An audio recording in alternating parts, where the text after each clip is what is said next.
Tapos mo na bang hugasan ng mga alugbate? Dalian mo na riyan Baka mahuli pa tayo sa sakayan ng jeep. Mag-aalas 7 na Tapos na ate, itong petsay na lang pero malapit na rin to. Mas mainam na tayo ang makakaunang makasakay ng jeep. Alam mo naman ng mga tao, pinandidirihan tayo. Hindi naman nakakahawang sakit natin sa balat Namana lang natin to kay Itay. Hindi naman natin kagustuhan ng maging kakaiba tulad sa normal na tao. Kaya nga dalian mo na riyan upang makapwesto tayo sa harapan ng jeep. Dali-daling inilagay ni Mikay ang mga panindang gulay sa basket. Araw yun ng linggo, kaya't maraming mamimili sa palengke sa bayan sapagkat malapit lamang ang simbahan. Mula nang mamatay ang kanilang mga magulang dahil sa malubhang sakit, ay tanging sina Angie at Mikay na lamang ang magkasama sa buhay. Hindi na rin sila nakapagtapos ng pag-aaral dahil mas minabuti na lamang nilang magtinda ng mga gulay. Dahil sa panunukso ng mga mag-aaral at malayo rin ang paaralan sa kanilang tinitirhan. Kahit taginit ay mahabang bestida at mahabang manggas ang sinusuot ng magkapatid. Tinatakpan rin nila ng belo ang kanilang ulo dahil madalas ay tampulan sila ng tukso at hindi nakakaligtas sa panguusig ng mga tao. Patakbong tinungo ng magkapatid ang jeep at agad na umupo sa harapan nito. Nagulat si Angie nang bigla siyang hilahin ng isang ali. Aray! Ano ba yan? Kami po ang naunang sumakay rito. Hoy kayo! Umalis kayong dalawa riyan! Matatakot ang mga pasahero sa inyo Mamalasin pa ang pamamasada ng asawa ko. Magbabayad naman po kami, Aling Rita. Sa susunod na jeep na lang kayo sumakay. Tignan nyo Ayaw sumakay ng mga tao dahil sa natatakot sa itsura nyo. Hala baba! Bumaba na kayo! Bumaba na lang tayo ate. Sa susunod na jeep na lang tayo sumakay. Hindi. May pamasahe tayo kaya may karapatan tayong sumakay rito. Bababa kayo o gusto nyo pang kaladkarin ko kayong dalawa? Wag na Ale, aalis na kami ni ate. Inakay na lamang ni Mikay ang kapatid upang bumaba ng jeep. Galit na tinitigan ni Angie si Rita habang bitbit ang mga basket na naglalaman ng mga gulay. Pinagtitinginan sila ng mga tao dahil sa pambubulyaw ni Rita sa kanilang magkapatid. Anong tinitingin-tingin mo Gusto mo bang tusukin ko yung mga mata mo? Ate, ayos lang yan. May susunod pa namang sasakyan Hindi porket ganito ang itsura natin ay basta-basta na lang tayong babastusin. Naghahanap buhay naman tayo ng marangal Matapos na makababa ng jeep ang magkapatid, ay agad na sumakay ang mga pasahero. Mababanag ang pandidiri sa mga mukha ng mga ito habang nakatingin sa kanila. Mula nang ipanganak sina Angie at Mikay, ay kakaiba na ang kanilang itsura. Ang kanilang balat ay mayahalin tulad sa matanda, nakulubot at lumalaylay na animoy nalulusaw. Sa tuwing taginit ay madali sila magkaroon ng mga sugat at matagal maghilom.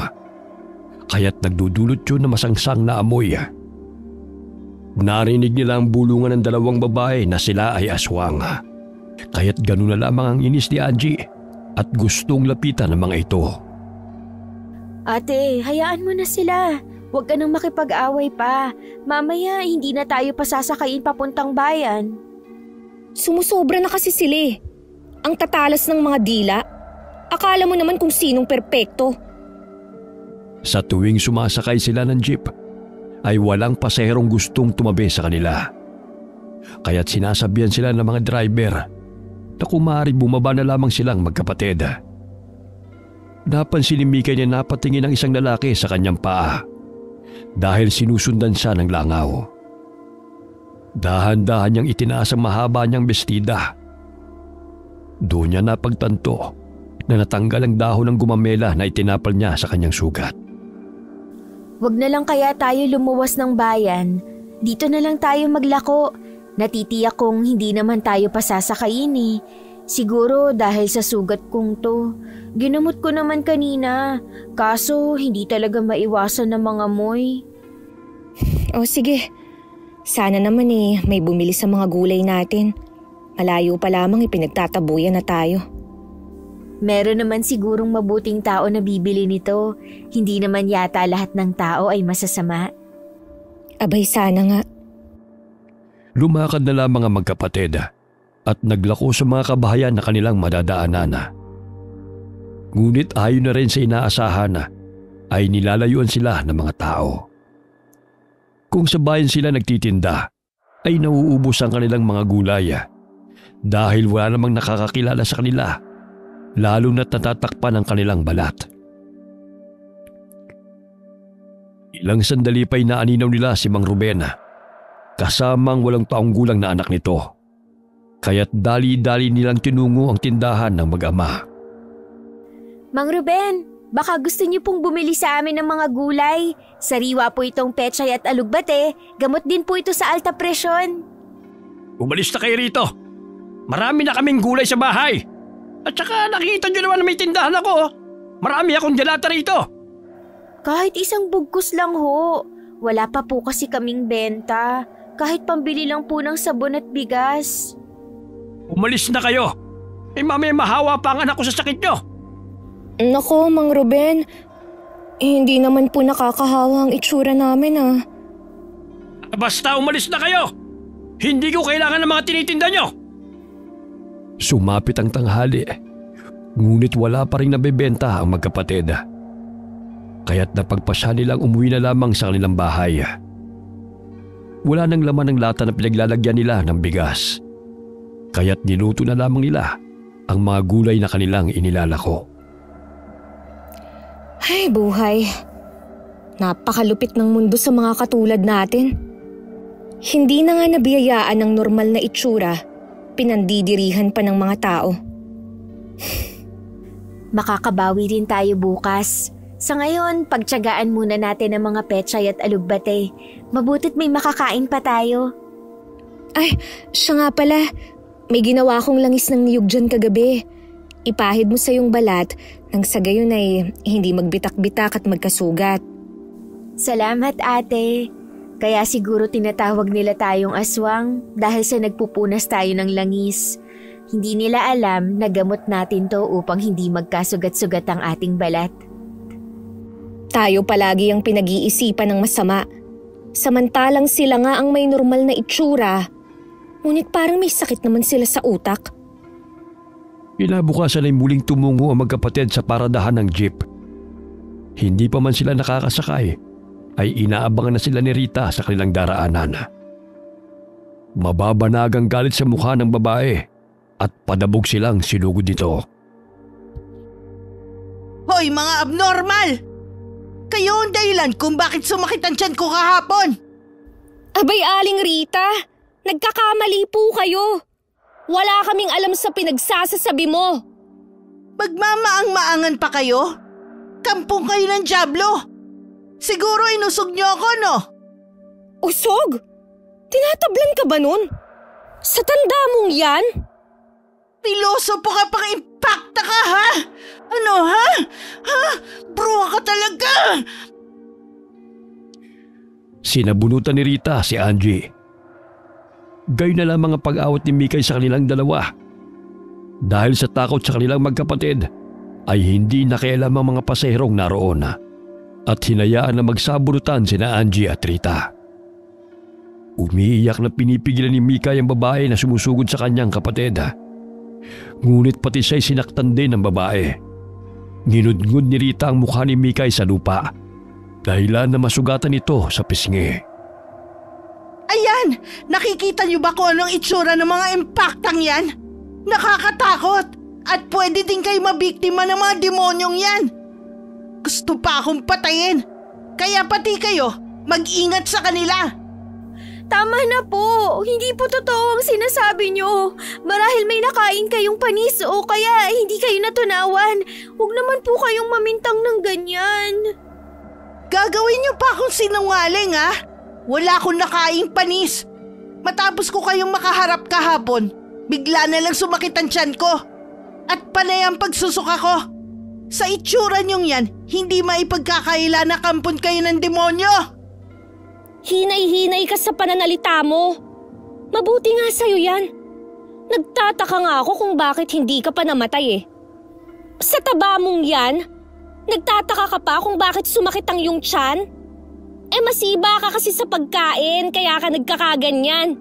Isisisi mo pa sa amin ang sanhi ng katakawan mo. At gusto mo pa talaga akong mamatay, Impacta ka?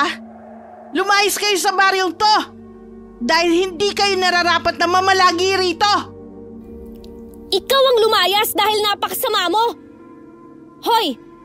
Para lang alam mo, hindi ka maganda tulad ng inaakala mo! Kumakapanlait ka sa amin ah! Tumambad sa harapan ng maraming tao ang kakaibang itsura ni Angie nang hilahin ni Rita ang suot nitong belo. Kaunti lamang ang tumutubong buhok sa kanyang ulo at iilan din ang hibla ng kanilang pilikmata. Nakikita niyo ba ang itsura nila? Hindi ba't masahol pa sa hayop? Siguro mga aswang ang mga yan. Walang yaka talaga! Ikaw ang asal hayop! Mas masahol pa sa hayop ang ugali mong baluga ka! Akala mo naman kung sino? Ang taba naman at ang itim pa ng batok? Yan ba ang itsura na ipinagmamalaki mo? Normal ka nga kung maituring. Ngunit ikaw ang normal na tao na may pinakapangit na itsura sa paningin ko. Ate, tama na. Umalis na lamang tayo rito. Wala tayong kalaban-laban sa babaeng yan. Umiiyak na inalalaya ni Mikay si Angie upang tumayo. Dumugo ang bibig nito dahil sa malakas na sampal ni Rita at may galos din ito sa pisngi. Napakasensitibo ng kanilang balat dahil madali lamang silang magkasugat. Umalis na kayo! Nakakadiri yung mga itsura ninyo! Sinusundan pa kayo ng mga langaw! Kung aswang man ako, hindi lang usog ang aabutin mo sa akin. At hindi ikaw ang tipo kong kakainin. Dahil puro sebo at libag ang nasa katawan mo. Walang aswang ang nanaisin na gawin kang pagkain. Nakakadiri ka rin. Kasing baho ng bunganga mo ang ugali mo. Tama na ate, baka mapano pa tayo rito. Tingnan mo, ang dami nilang nakatingin sa atin. Bakit kasi pinanganak tayong ganito eh? Sa dinami-rami ng tao sa mundo, tayo pa ang nagkaroon ng ganitong itsura. Kaya gano'n na lang tayo kung pahiyain ng babaeng yan. Dahil sa pagwawala ay hindi na malaya ni Rita na maapakan ng matandang babae. Nandidilat pa ang mga mata nito nang mapasulyap sa matanda. Hindi man lamang ito humingi ng paumanhin at tanging matalim na tingin ang iginawa dito sa matandang babae. O sige na, sumakay na kayo. Mula na ang malademonyong magkapatid. Huwag na kayo matakot, pinalis ko na sila. Hinay-hinay ka lang, Ineng. Dahil may nasasaktan ka na. Sasakay ba kayo, Lola, o hindi? Ano pa ang tinitingin-tingin mo sa akin? Hinay-hinay ka sa pananakit sa iyong kapwa. Baka yan pa ang dahilan na ikalulugbok mo. Ano bang pinagsasabi mo, tanda? Nakikita mo ba ang itsura ng magkapatid na yun? Kampon sila ng demonyo. Kaya dapat lang silang paalisin bago pa sila makasakit ng tao. Animoy wala lamang kay Rita ang ginawang panghihiya at pananakit sa magkapatid at maangas pa nitong sinita ang matanda. Sumakay ng jeep ang matandang babae, ngunit hindi pa rin naaalis ang paningin nito kay Rita. Bumawi lamang ito ng tingin nang napuno na ng pasaherong sasakyan at agad na umalis. Inagabihan matapos na maghapunan ay nagulat si Rita at ang asawa nito na may malakas na kalabog na nagmula sa kanilang bubungan. Tila yumanig ang kanilang bahay, kaya't dali-daling lumabas ng bahay ang kanyang asawa upang tignan kung sino may kagagawan noon. Maya-maya'y may nakita siyang anino na tumalilis ng takbo at nagkubli sa kakahuyan. Ganun na lamang ang takot ni Rita nang sabihin ng asawa nito ang nakita. Marahil binalikan ako ng Impactang magkapatid. Nasisiguro kong sila yon. Ilang sandali pa'y naanino niya si Mang Ruben na humahangos na tumatakbo kasama ang panganay nitong anak. Kaya't tinanong niya ito kung saan patungo ang dalawa. Inaapoy ng lagnat ang bunso kong anak. Ang sabi ng albularyong gumamot sa kanya ay natipuan daw siya ng aswang. Napansin kong patungo siya rito kaya't hinabol namin. Ganun ba? Kani-kanina lang may napagawi rito. Sumampa nga sa bubong at tumakbo papunta sa kakahuyan. Naalala ko ng huling nakausap niya yung magkapatid na sina Angie at Mikay na bumili sa aming tindahan. Simula noon ay sumama na ang pakiramdam ng aking anak. Kailangan natin puksain ang malademonyo magkapatid na yan. Sinasabi ko na nga ba't may matinding lihim ang dalawang yan Salot ang dala nila sa baryo natin. Kaya dapat sa kanila patayin. Dahil taginit ay tinubuan ng sakit sa balat ang mga tao. Lalo na ang mga bata. Nanunuyot ang balat at nagbibitak-bitak. Kaya't nilalabasan ng katas na nagdudulot ng masangsang na amoy. Isinisi na naman ng mga tao ang kumakalat na sakit na yon kina Angie at Mikay. Wala na talaga na idudulot na tama yung magkapatid sa ating baryo. Kung ano-anong mikrobyo ang dala nila. Ang dapat sa kanila patayin bago pa lumala ang kalagayan ng mga tao. Sa pangunguna ni Rita ay nakumbinsi niya ang kanilang mga kababaryo na sugurin ang bahay ng magkapatid. Gabi, mahimbing na natutulog sina Angie at Mikay. At walang kaalam-alam na may masamang pinaplano ang mga kababaryo sa kanila. Sama-samang tinungo ng mga tao ang bahay ng magkapatid. Mababanag ang puot sa mukha ni Rita nang isaboy ang gaas sa pawid na dingding.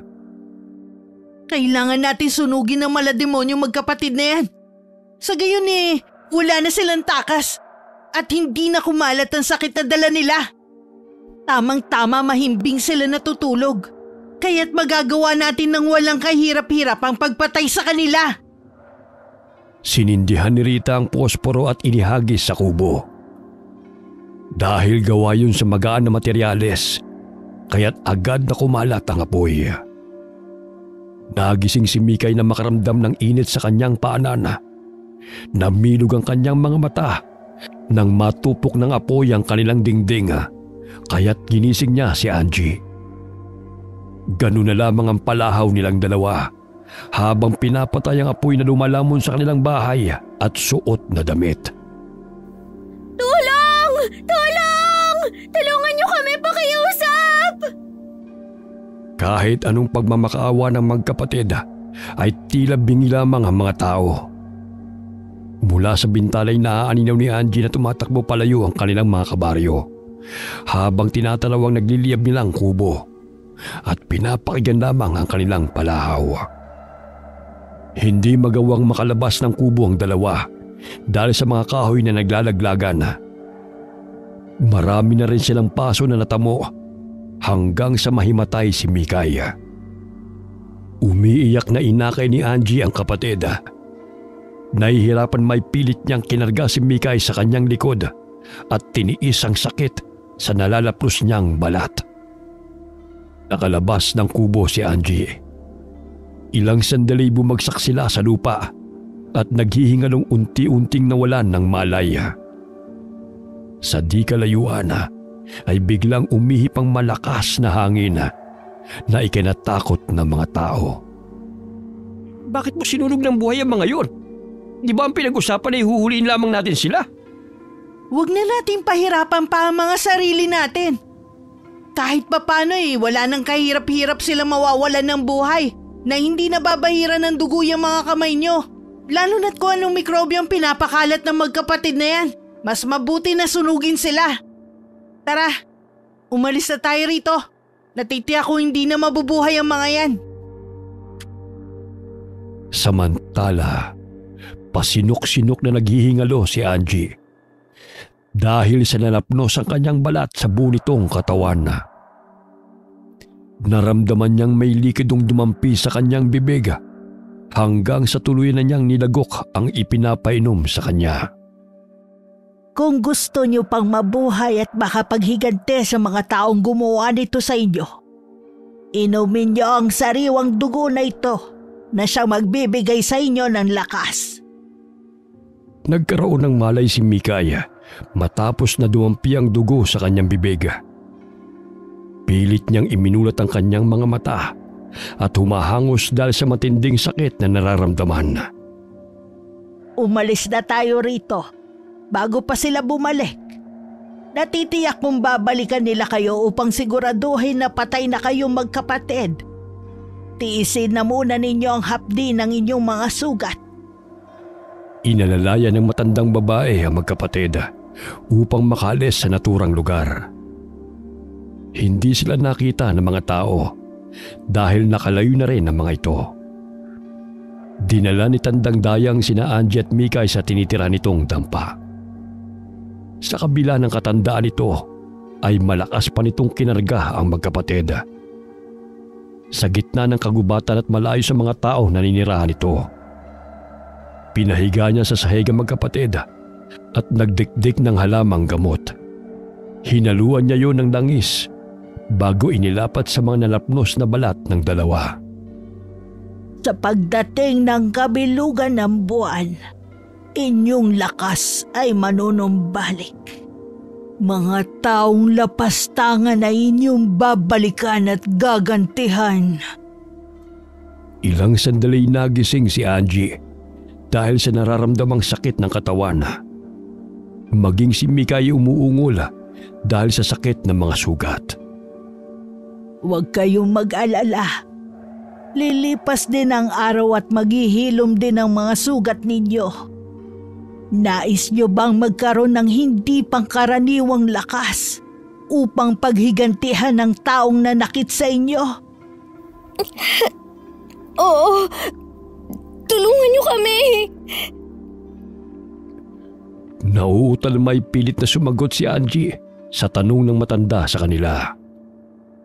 Nangingilid ang kanyang mga luha nang makitang nakahigang si Mikay. Patuloy na sumasambit ng orasyon ng matandang babae habang itinataas ang basong may lamang likido.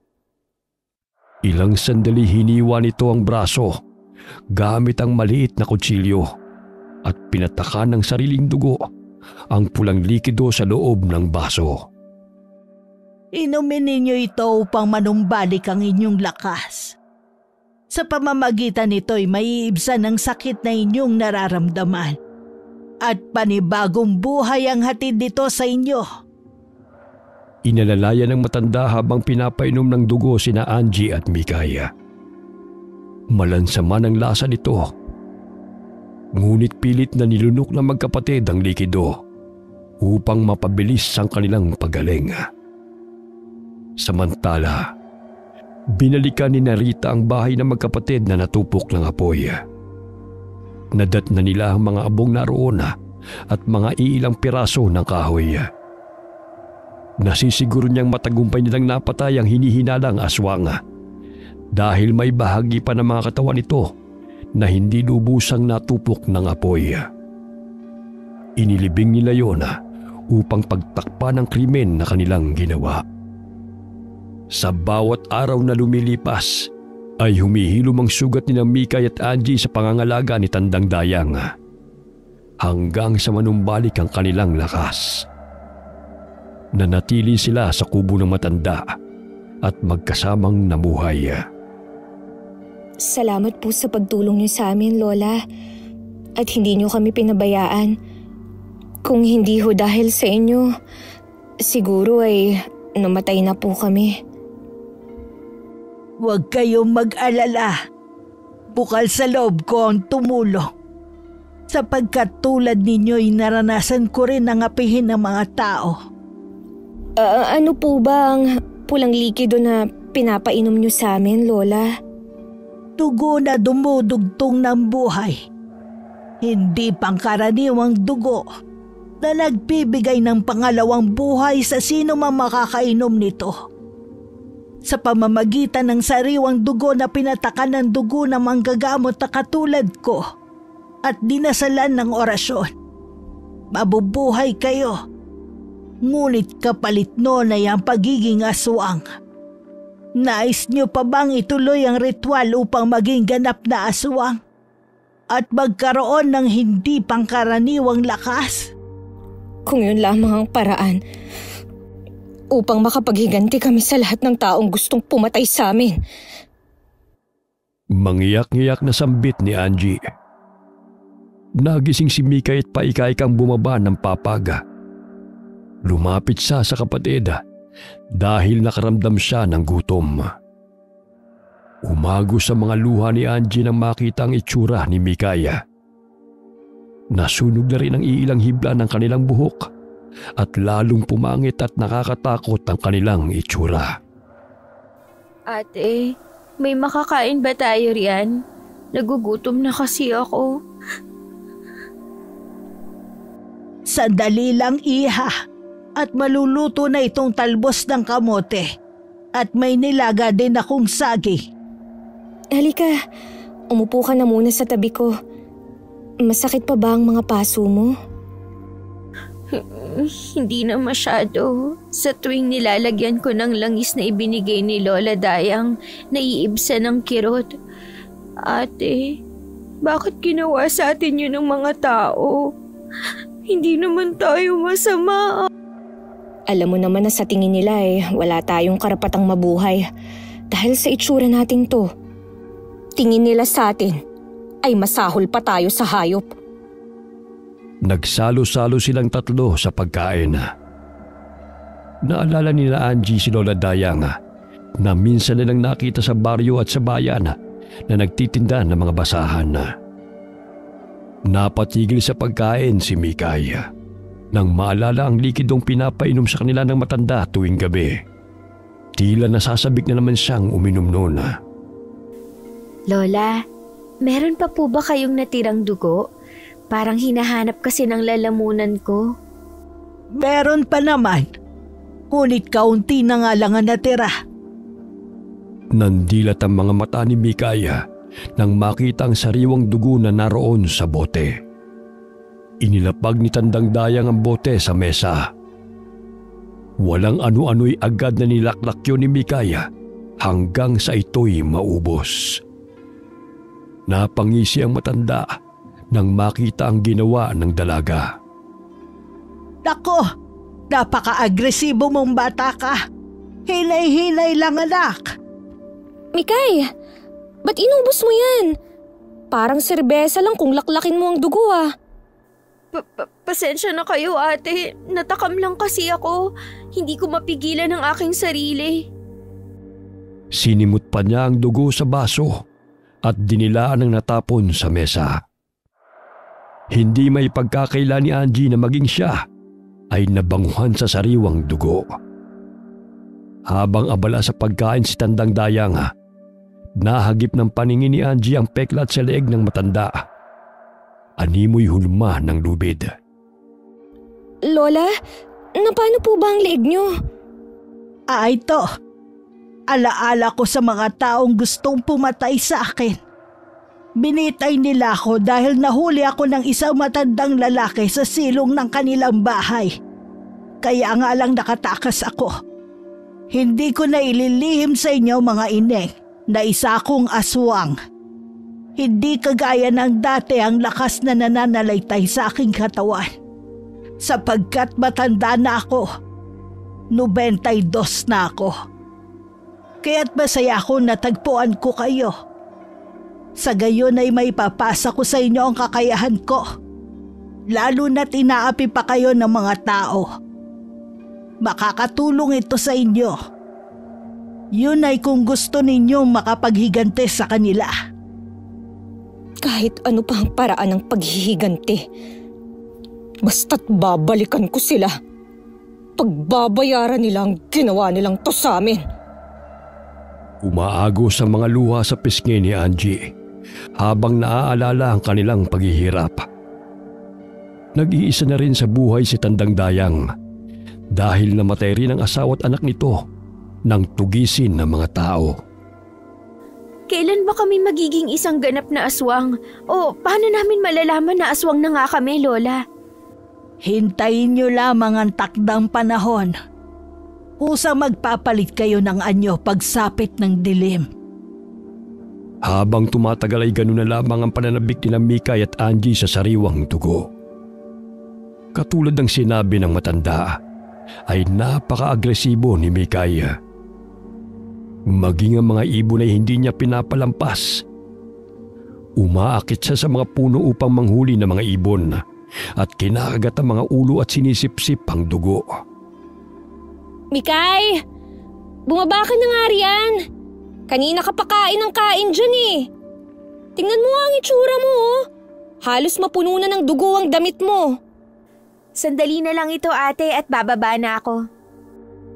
Kahit sumisikat ang araw ay ganun pa rin ang pagkatakan ni Mikay sa sariwang dugo. Hindi nakakaligtas sa kanya ang mga hayop sa gubat. Madalas ay nanguhuli ito ng mga baboy ramo at sinisipsip ang sariwang dugo nito. Animoy unggoy lamang siya na umakyat baba sa puno. Dali-dali siyang pumasok ng bahay at binigyan ng kapatid ng nahuling ibon. Habang tumatagal ay naghahanap na ng sariwang dugo ang sikmura na magkapatid at tila hindi na napapawi ng dugo ng hayop ang kanilang pagkauhaw. Nababatid na nila na nananalaytay na sa kanilang katawan ang pagiging aswang. Ano kaya kung iisa-isahin natin ang mga taong gustong pumatay sa atin? Hindi na kasi ako nakukontento sa dugo ng mga hayop. Para bang may kulang? Ano? Papatay tayo? Yung mga taong walang ginawa, kundi ang husgahan at maliitin tayo. Ngayon tayo maghihiganti sa kanila. Pero paano? Baka mahuli nila tayo at muli tayong patayin ng mga yun. Bakit? Magpapahuli ba tayo? Ang alam nila'y patay na tayo. At wala silang ideya sa ating pagbabalik. Nilamon ng puot ang puso ni Angie. Sa tuwing sumasagi sa kanyang mga balintatawang mga mukha ng mga taong kanyang naaaninaw habang tinutupok sila ng apoy. Hindi pinakinggan ang kanilang paghingi ng tulong habang sila'y naghihingalo. Kalagitnaan ng gabi. Nagising ang magkapatid nang biglang may malakas na kalabog na nagmumula sa labas ng kanilang bahay. Lumabas sila ng kubo at dooy tumambad sa kanilang paningin ang isang aswang. Buhag-hag ang buhok nito at nanilisik ang mga matang nakatingin sa kanila. Tumutulo pa ang malagkit na laway. Ilang sandali pa'y unti-unti itong nagbago ng anyo bilang si Tandang Dayang. Lola, wala po bang nakasunod sa'yo? Baka matuntun nila tayo rito. Huwag kayong mag-alala, maingat ako. At saka inililigaw ko ang mga tao bago ako umuwi rito. Matagal na akong naninirahan sa lugar na ito. Ngunit wala pang nakakaalam na dito ako namamalagi. Ganun po ba? Basta mag-ingat po kayo, Lola. Napamangha ang magkapatid sa tuwing nagpapalit ng anyo bilang aswang si Tandang Dayang. Malakas pa ang katawan nito sa tuwing nagiging ganap na aswang at nakakayanan pang magpalipat-lipat sa mga puno. Kadalasan ang binibiktima ni Tandang Dayang ay yung mga taong mapanakit, matapobre at mapang-api. Hindi siya katulad sa ibang uri ng aswang na pumapatay ng mga inosente. Ramdam ni Tandang Dayang na hindi magtatagal ay magiging ganap ng aswang ang magkapatid at magpapalit na ito ng anyo. Sa pamamagitan ng kanyang mahikang itim ay nilinlang niya ang paningin ng mga taong gustong pumatay kina Angie at Mikay. Hinagisan niya ng puno ng saging ang loob ng bahay habang nilalamon ng apoy. Sa paningin ng mga tao ay natitirang katawan yun ng magkapatid at yun ang nilibing ng mga ito.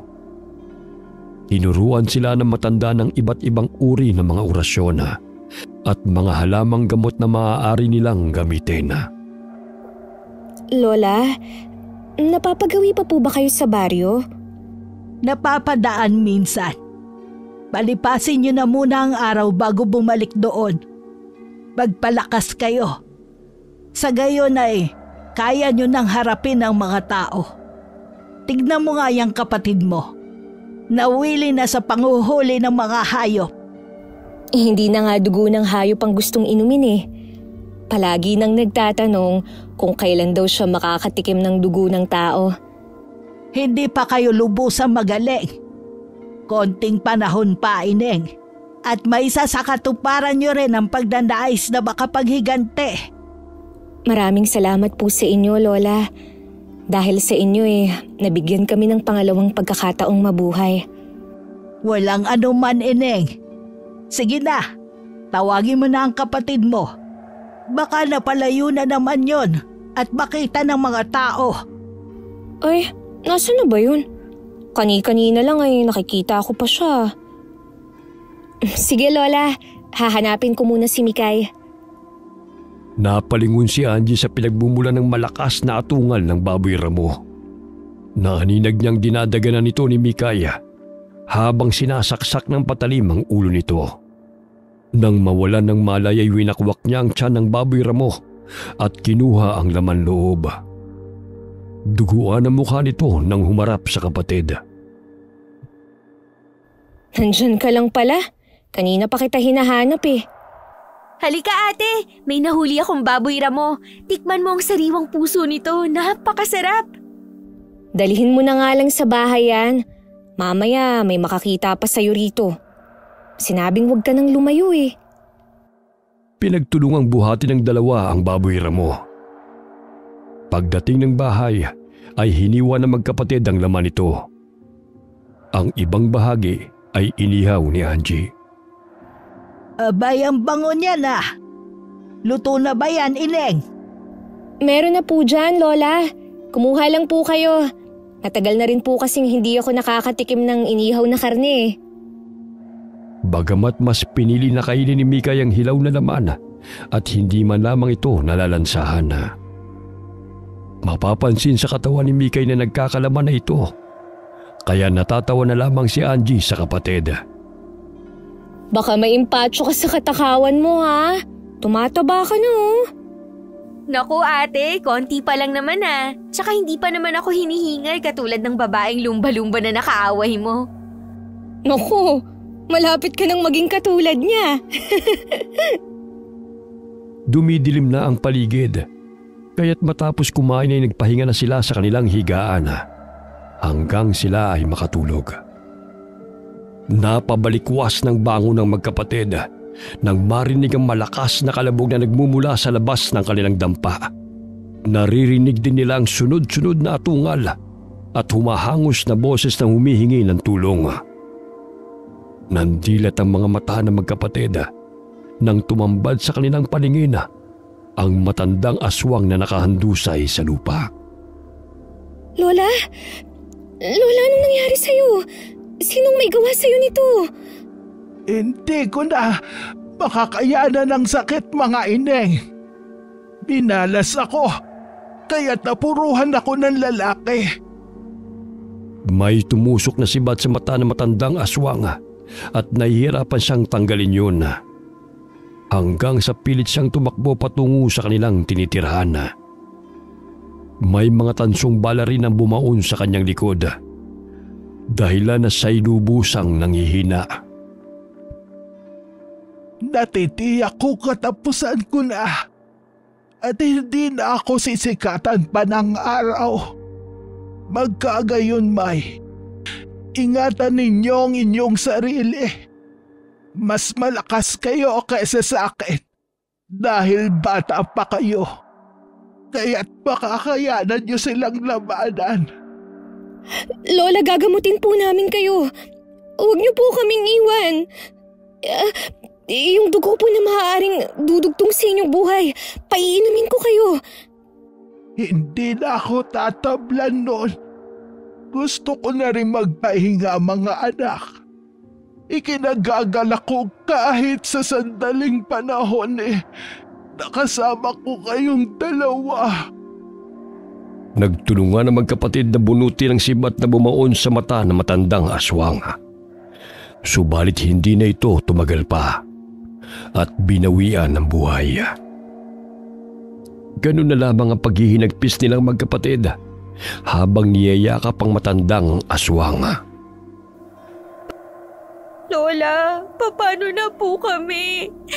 Kayo na lamang po ang aming pamilya. Tapos iiwan niyo pa kami. Wala na kaming magiging kakampi mula sa mapangaping mga tao. Kinabukasan ay namumugto ang mga mata ng magkapatid dahil sa kakaiyak sa pagpanaw ni Tandang Dayang. Nagtulungan sila upang mailibing ang matandang aswang. Kuyumang kamaong nagngingit-ngit sa galit si Angie dahil sa pagkawala nito. Huwag kang mag-alala, Lola. Gagamitin namin ang aming natutunan sa'yo upang maghiganti sa mga taong mapang-abuso. Naalala ni na Angie at Mikay ang pagkamatay ng kanilang mga magulang. Walang ni isa man lang sa kanilang mga kababaryo ang tumulong dahil sa pandidiri at takot sa kanilang pamilya. Wala silang pera upang madala sa ospital ang kanilang ama. Kaya lumubha ang kalagayan nito at naging sanhi ng kamatayan. Hindi pa man umabot ng 40 araw na pumanaw ang kanilang ama, ay sumunod namang namatay ang kanilang ina dahil sumusuka ito ng dugo. Kay lupit ng mga tao sa atin, Mikay. Kaya nararapat lamang na ibalik sa kanila ang ginawa nilang kasalanan. Walang sino man ang naawa sa atin mula pa nang mamatay ang ating mga magulang. Hanggang sa gusto rin nila tayong patayin. Napakamalas lang nila dahil nabuhay pa tayo.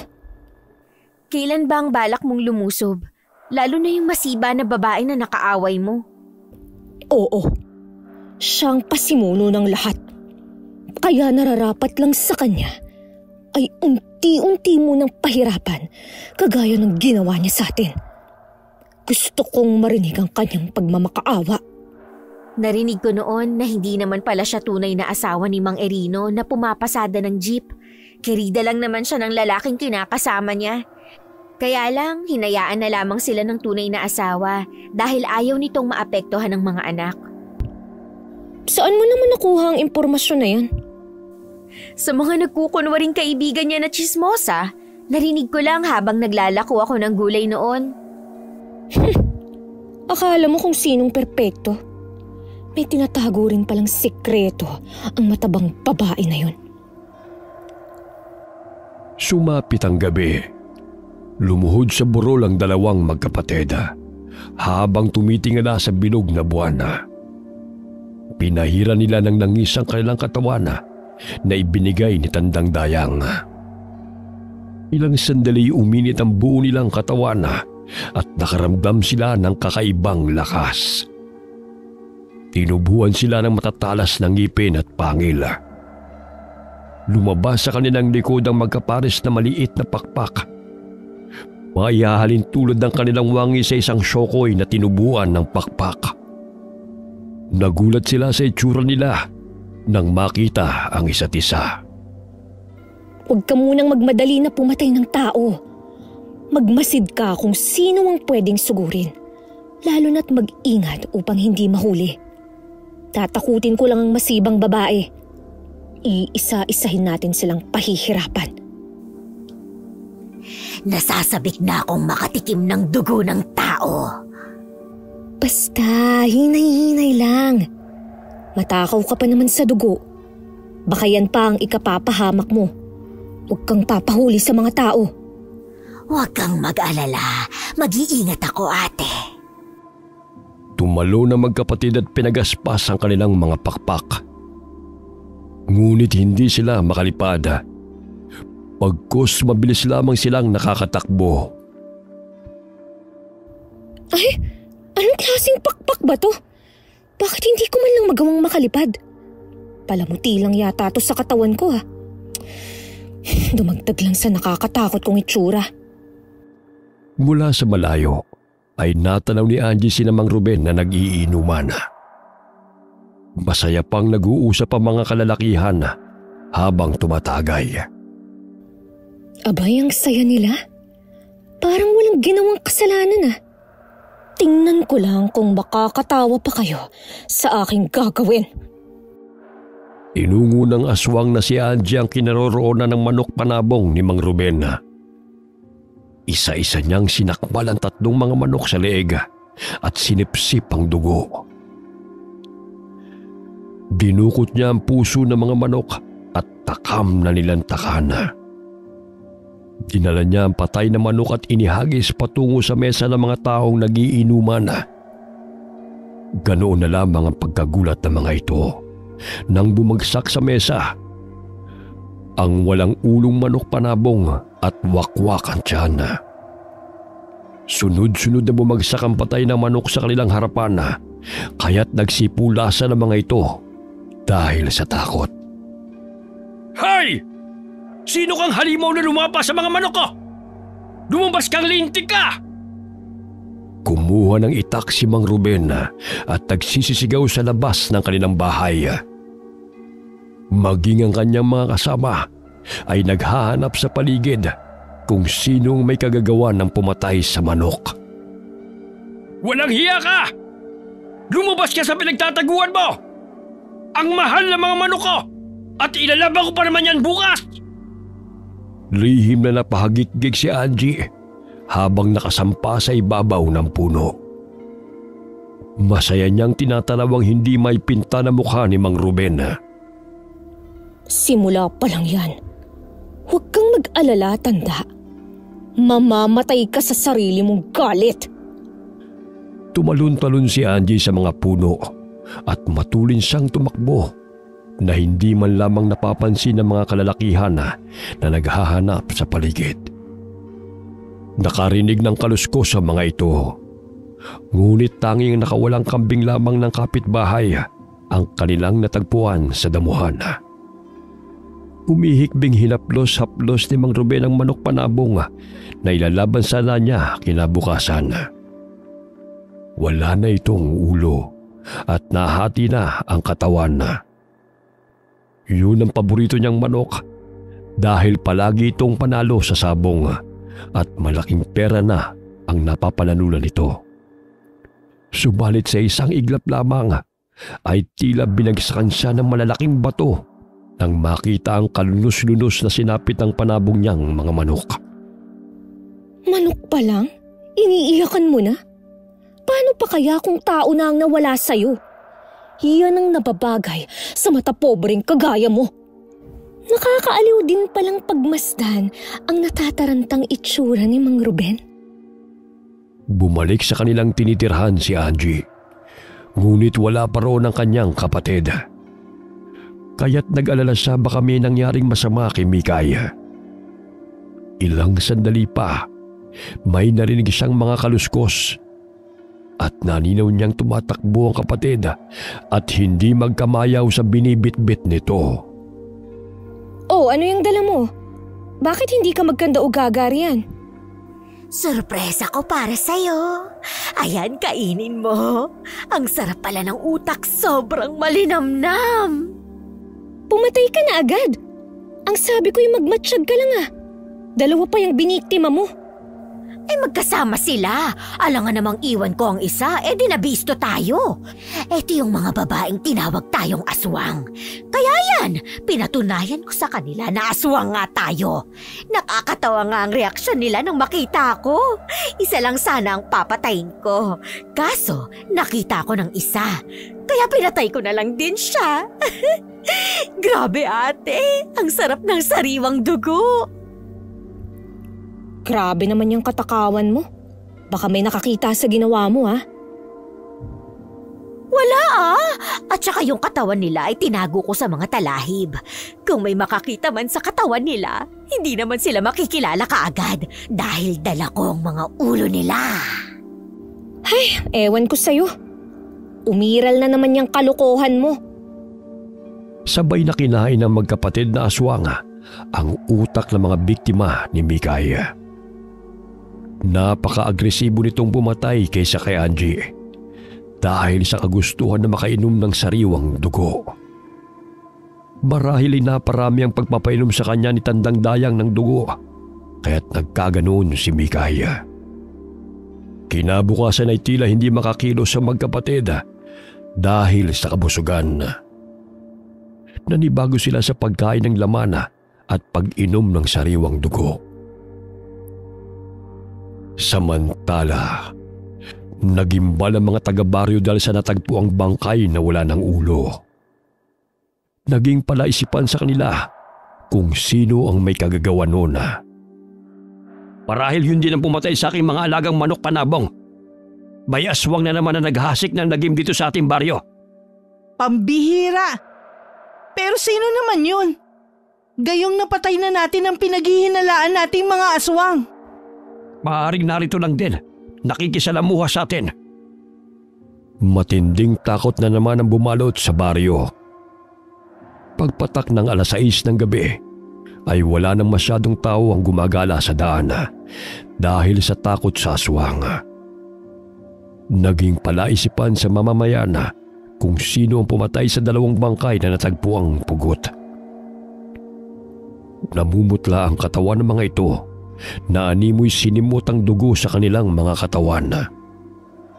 Ilang araw na natili ang magkapatid sa kanilang tinitirahan sapagkat batid nilang inaabangan ng mga tao ang pagbabalik ng sino mang pumatay sa 2 babae. Kaya't gustuhin mang umalis ni Mikaya ay pinipigilan siya ng kapatid upang hindi ito mapahamak. Mainit pa tayo sa mga mata ng mga tao. Sa susunod na araw na lang kapag tinamad na sila sa pagbabantay, makakatikim ka ulit ng sariwang dugo. Pagtiyagaan mo na lang ang mga hayop sa gubat. Malasa kasi ang dugo ng tao.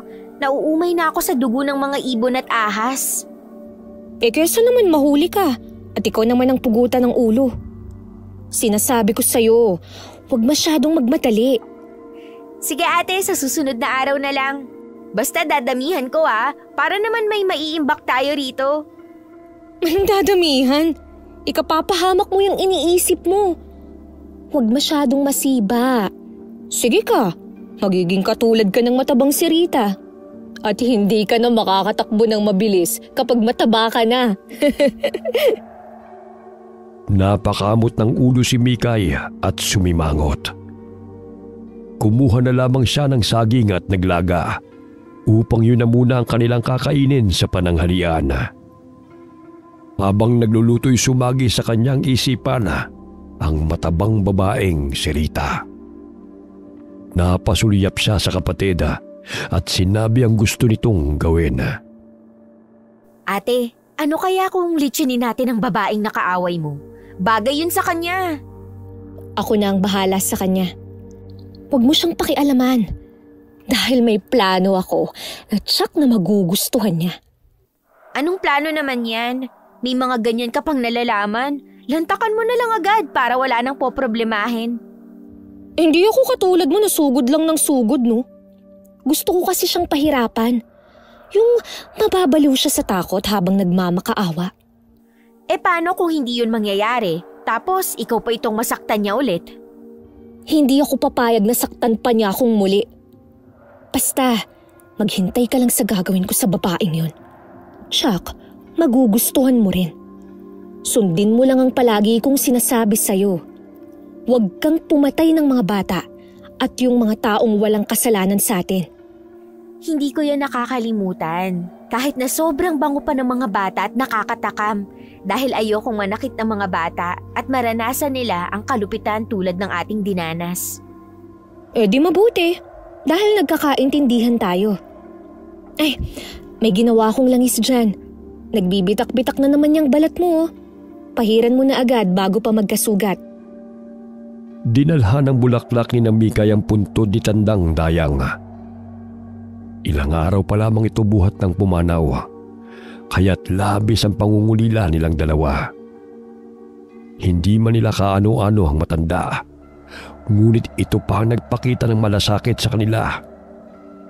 Sa kabila ng pagiging aswang nito, ay may kabutihan pa rin nananalaytay sa pagkatao na matanda na hindi nila naramdaman sa mga taong nakapaligid sa kanila. Alam mo ate, kahit papano, napakaswerte natin dahil dumating sa ating buhay si Lola. Kung hindi dahil sa kanya, siguro'y naging abo na rin tayo. Kaya nga sa muli nating pagbabalik sa baryo, titiyakin kong mangingilabot ang mga taong gustong pumatay sa atin. Ngayon natin masasabi na hindi lahat ng mga aswang ay masasama, kagaya ni Lola Dayang, dahil siya lamang ang nagparamdam sa atin na tayo ay may karapatang mabuhay muli. At hindi lahat ng normal na tao ay mabubuti. Pisikal na itsura lang nila ang maayos tingnan. Ngunit napakaitim ang budhi. Sinabi mo pa, kaya dapat sa kanila ay patayin at gawing pagkain. Wala na talagang lumalabas sa bibig mo kundi pagkain. Nababagot na kasi ako rito eh. Gusto ko na ng dugo. Nakakaumay na ang puro dahon at dugo ng hayop ang ating kinakain at iniinom. Tsaka huwag kang mag-alala. Ang binibiktima ko naman ay puro halangang kaluluwa.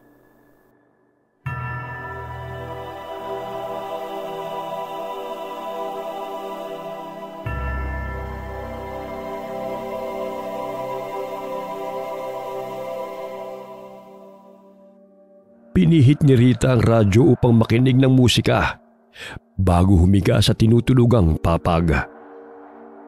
Maalinsangan ng panahon, kaya't bahagya niyang iniangat ng kaunti ang bintana upang makapasok ang sariwang hangin.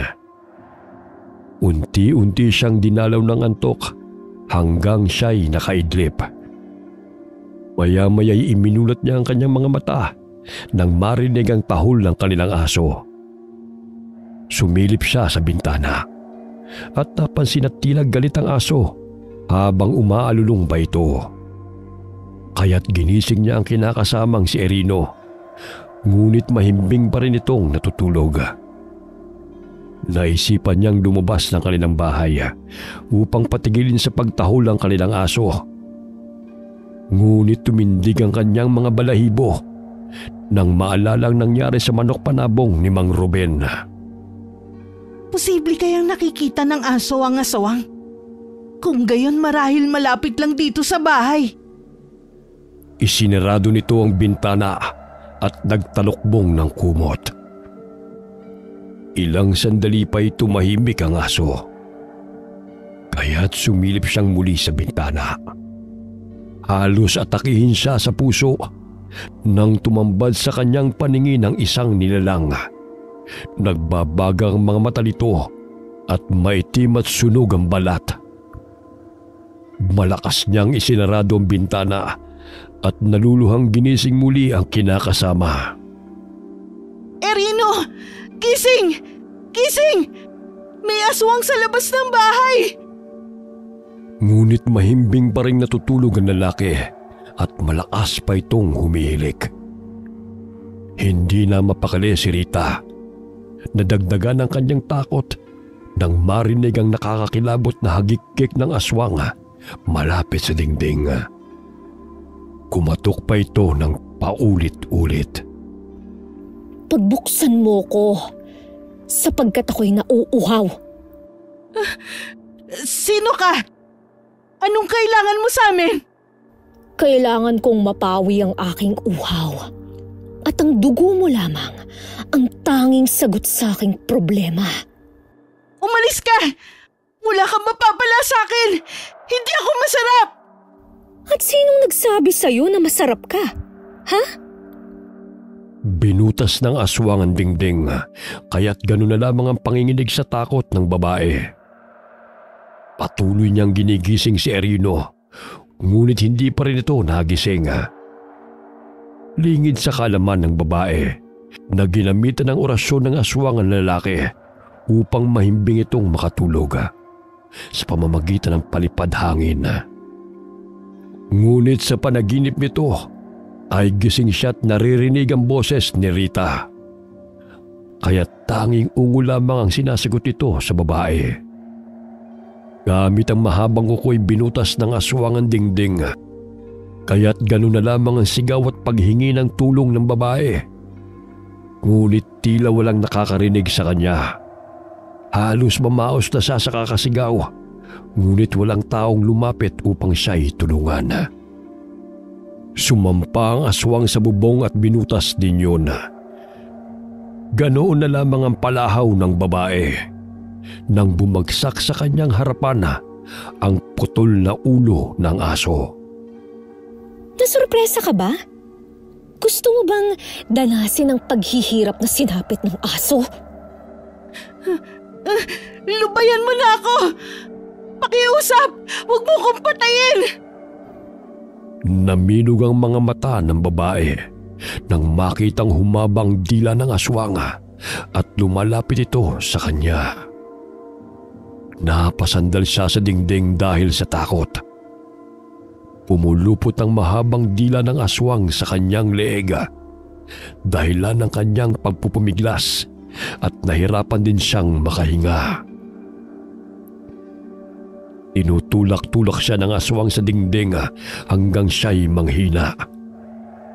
Ilang sandali binitiwan siya ng aswang na habol-habol ang kanyang paghinga. Gusto mo pa bang mabuhay, babae? Oo! Pakiusap, huwag mo kaming patayin! Maawa ka sa amin! Kung papipiliin kita, buhay mo o buhay ng kinakasama mo ang maililigtas? Maawa ka sa amin! Pero kung may bubuhayin ka sa amin dalawa, ako na lang! Dahil marami pa akong gustong gawin! Kagaya ng ano? Ay, gusto ko pang pumayat at maging maganda! Kung papayat lang, ay maaari ko yung gawin sa'yo ngayon. Sisip-sipin ko lang naman ang dugo mo. Ngunit ang gumanda ka? Ay, maahi ka na siguro ang dapat na gagamitin para dyan. Nanginginig ang katawan ni Rita habang hinahaplos ng aswang ang kanyang pisngi gamit ang dila nito. Pailing-iling lamang ang babae habang sinusundan ng tingin ang mahabang dila ng aswang. Ilang sandali pa'y tumalo ng aswang papasok ng kanilang bahay at inilapit ito ang pangit na mukha sa babae. Huwag kang sumigaw kung ayaw mo pang mamatay! Oh, bakit parang takot na takot ka? Hindi ba't mas masahol ka pa sa hayop? Alam ko ang krimen na inyong ginawang pagpatay sa magkapatid. Sapagkat naaamoy ko ang bawat bahong itinatago nyo. Anong krimen? Hindi ko kagustuhan na nangyari. Aksidente! Oo, aksidente lang yun. Walang may gustong mamatay sila. Talaga ba? Alam ko kung sino-sino ang mga kasabwat mo. Kilala ko kayong lahat. Nakakapanibago naman makitang nagkakaganyan ka. Akala ko nga, matapang ka eh. Nanginginig na kinapa ni Rita ang patalim sa ilalim ng kanilang tinutulugan at naisipang saksakin ang aswang na nasa kanyang harapan. Ngunit matalas ang pakiramdam ng aswang, kaya't mabilis nitong napigilan ang kamay ng babae. Lumagutok pa ang buto nito, dahilan na mabitiwan nito ang kutsilyo. Hindi mo ako mapapatay dahil ika sa dugo mo ang pagkatraitor. Pwes, bibigyan kita ng leksyon. Ha? Anong ibig mong sabihin? Tinusok ni Angie ang mahaba at matulis niyang dila sa tiyan ng natutulog na si Erino. Sinipsip niya ang dugo hanggang sa mamutla ang lalaki.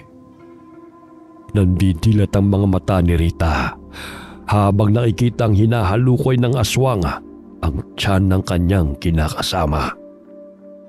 Hindi niya magawang makalabas dahil nasa harapan niya ang mismong aswang.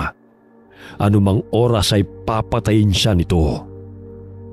Tanging pagtangis na lamang ang kanyang nagawa habang nasasaksihan ang pagpatay sa kanyang kinakasama. Napakasarap ng dugo ng tao. Kaso nga lang yung dugo mo, parang hindi ko kayang lunukin. Sapagkat nananalaytay ang kasuklam-suklam mong pagkatao. Eto, tikman mo ang puso ng iyong kinakasama. Lasapin mo kung talagang ikaw nga ang minamahal niya. Inilapat ng aswang na si Angie ang puso ng lalaki sa bibig ni Rita. Ganoon na lamang ang pag-iwas ng babae. Kumalat ang dugo sa mukha nito at hindi makapaniwala sa ginagawa ng aswang sa kanila. Malakas na sampal ng aswang ang dumapo sa pisngi ni Rita. Matalim ang kanyang tingin sa babae bago ito lumabas ng bintana at tumalilis ng takbo. Napahiyaw si Rita na maramdaman ang sakit sa kanyang pisngi. Nagulat siya nang imulat niya ang kanyang mga mata at tumambad sa kanyang harapan ang nag-aalalang si Erino. Buhay ka? Hindi ka nilapan ng aswang? Pero nandito siya kanina, pinasok niya tayo. Pinatay ka niya at gusto rin akong patayin. Napakunot noo si Erino dahil sa tingin niya'y nananaginip lamang si Rita. Pawis na pawis rin ito sa sinabi ng lalaki na matagal-tagal niya na rin ginigising ang babae. Ngunit tanging ungon lamang ang ginagawa nito. Sa di kalayuan ay napapangisi si Angie. Tinusok niya sa bakod ang putol na ulo ng aso ni Rita at ginat-ngat ang laman loob nito. Tingnan ko lang kung hindi ka mabaliw sa gagawin ko sa'yo. Hindi pa kita papatayin dahil sisiguraduhin kong papahirapan kita. Bakit kasi hindi mo pa pinatay ang babaeng yan? Kung ako sa'yo, litsunin mo na yan para wala ka ng problema. Hayaan mo na lang ako sa gagawin ko sa kanya. Umpisa pa lang to ng kalbaryo niya. O sige, pahingi na lang yan. Parang masarap ang kain mo Inagaw nito sa kapatid ang kinakagat na puso ng aso. Nabilaukan pa ito dahil sa katakawan. Malakas na hinampas ni Angie ang batok nito, kaya't tumilapo ng malaking hiwa ng puso na humarang sa kanyang lalamunan. Yan ang resulta ng katakawan mo. Nagmana ka na kay Rita. Mamaya hindi ka na matunawan sa pinaggagawa mo Akala ko ba nauumay ka na sa laman at dugo ng mga hayop? Wala akong nakitang bibiktimahin, kaya pahingi na lang muna nito. Ikaw talaga Umuwi na nga lang tayo. Baka may makakita pa sa ating dalawa rito. Matuli na tumakbo ang magkapatid sa kasukalan. Tila hindi lumalapat ang kanilang mga paa sa lupa. Bahagya silang napatigil sa pagtakbo nang may marinig na umiiyak na lalaki habang nagmamakaawa. Gumagalaw-galaw pa ang mahaba nilang tenga habang nakikinig sa mga pinag-uusapan ng mga tao. Hinawi nilang mayayabong na mga talahib. Tumambad sa kanilang paningin ang isang lalaking nakaluhod habang nagmamakaawa. Ate, tulungan natin ang lalaki at patayin ang mga mamamatay tao na yan. Mamamatay tao? Parang tayo rin yun Pumapatay tayo ng tao, ngunit mga asal hayop naman. Napangisi si Angie dahil kung ano-ano na naman ang naiisip ng kapatid. Napag-alaman nila na gusto nang kumawala ng lalaking bihag sa grupo kung saan nangahamak ng mga kabataan dahil sa pinagbabawal na gamot. Bago pa man makalabit ng isang lalaki ang gatilyo, ay kumaripas ng takbo si Mikay upang agawin ang hawak nitong baril. Gayon na lamang ang takot ng dalawang lalaki nang makita ang dalawang aswang na lumabas mula sa talahiban. Binalibag ni Mikay at Angie ang dalawang lalaki, kaya't sumigaw ang mga ito ng malakas nang bumagsak sa lupa. Hindi na napigilan ni Mikay ang pananabik sa dugo ng tao, kaya't ibinuka nito ang bunganga at inilabas ang mahaba nitong dila. Tumusok yun sa tiyan ng lalaki at sinipsip ang likido nito sa katawan.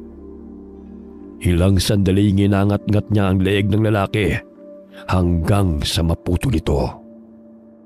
Ito ang ginagawa sa mga taong halangang kaluluwa.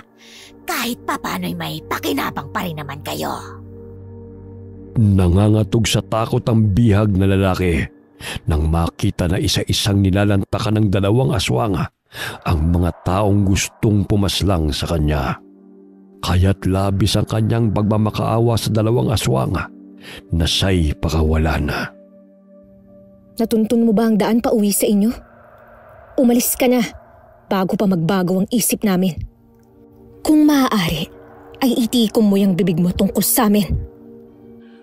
Tumango ang lalaki at tumakbo palayo sa dalawang aswang. Umalis na rin ang magkapatid at baka abutan pa sila ng mga taong napapadaan sa naturang lugar. Pagdating ng bahay ay agad silang nakatulog dahil sa kabusugan. Tumutulo pa ang laway ni Mikay habang naghihilik. Tanghali na nang magising si Angie, ngunit mahimbing pa ring natutulog ang kapatid. Hinayaan na lamang niya ito upang makapagpahinga. Nanguha na lamang ng panggatong si Angie. Napapangiti siya sa tuwing naalala ang mukha ni Rita na hindi mapakali nang ito'y magising. Inamitan niya ng itim na mahika ang babae sa pamamagitan ng panaginip na humantong sa bangungot. Paulit-ulit siyang umuusal ng orasyon gabi-gabi para sirain ang pag-iisip ni Rita. Isa yun sa kakayahan ng mga aswang na itinuro ni Tandang Dayang sa kanila. Kinabukasan, hindi makapaniwala si Rita nang makita ang pugot na ulo ng kanilang aso na nakasabit sa kanilang bakuran. Hindi siya nagkakamali na totoong naroon ng aswang at hindi siya nananaginip lamang. Rino, totoo ang nangyari. Hindi lamang isang masamang panaginip yun. Tingnan mo nangyari sa aso. Yan din ang nasa panaginip ko.